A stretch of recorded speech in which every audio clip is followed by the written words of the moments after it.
So don't think about the daily stock price, because it was going up every day. The stock price was going up. And I didn't want, because all the employees had stock options, and I didn't want them counting their success that way.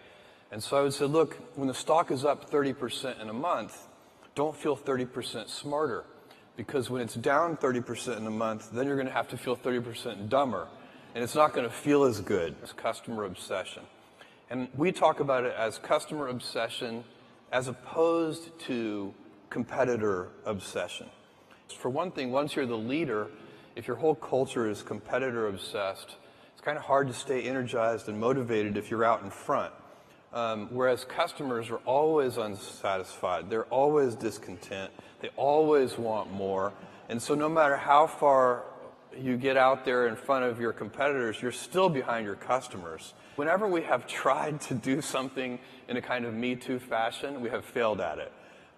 We need to have something that is differentiated, unique, something that customers are going to like, that we're kind of leading with. When you're a little tiny company, say you're a 10-person startup company, every single person in the company is focused on the customer.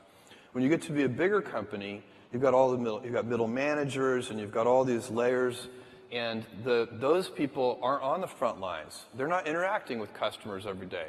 When the anecdotes and the data disagree, the anecdotes are usually right. There's something wrong with the way you're measuring it. And create teams that are no larger than can be fed with 2 pizzas. We call that the 2-pizza team rule. No PowerPoints are used inside of Amazon. I'm kind of a teacher now, so it's changed quite a bit, and I've constructed my job so that I don't have to be pulled into the present.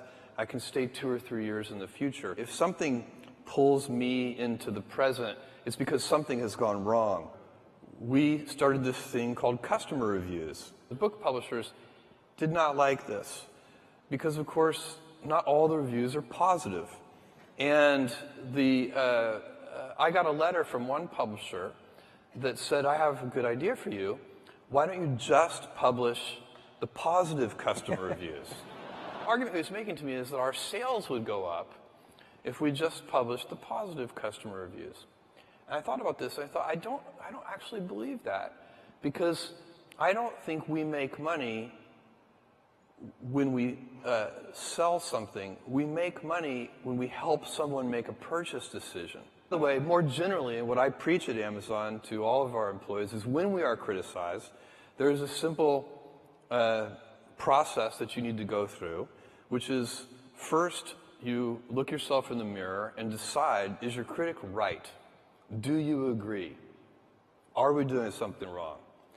If you are, change.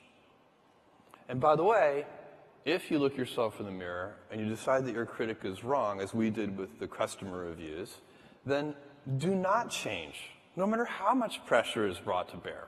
I think the most important work that I'm doing, and I get increasing conviction on this with every passing year, is the work I'm doing at Blue Origin on space travel. I guarantee you 2 kids cannot build a giant space company in their dorm room. It's impossible. But I want to create the heavy lifting infrastructure, kind of do the hard part, so that the future generation, 2 kids in a dorm room, will be able to create a giant space company. So that's the goal. And who do you emulate? Kind of role model? Yeah, who do you look at? Oh, a bunch of people. You know, I have been a Warren Buffett fan. In the business realm, I've been a Warren Buffett fan since my early 20s. Jamie Dimon, I think Bob Iger at Disney. You don't choose your passions choose you. And all of us are gifted with certain passions, and the people who are lucky are the ones who get to follow those things. Please join me in thanking one of the great Americans. Thank you, Bob. If you're going to do anything new or innovative, you have to be willing to be misunderstood. And if you can't tolerate that, then for God's sake, don't do anything new or innovative.